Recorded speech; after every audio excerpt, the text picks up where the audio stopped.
And now for the news in detail. Prime Minister Narendra Modi said that the democratization of technology is an important tool to bridge the data divide in the world.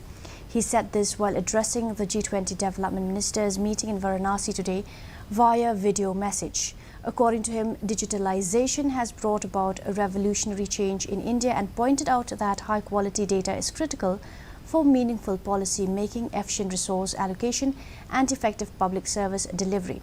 Giving a model of development to the G20 countries, he said that India has made efforts to improve people's life in more than 100 aspirational districts and added that these aspirational districts have now emerged as the catalyst of growth in the country.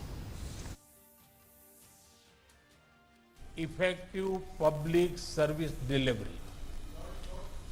Democratization of technology is an important tool to help bridge the data divide.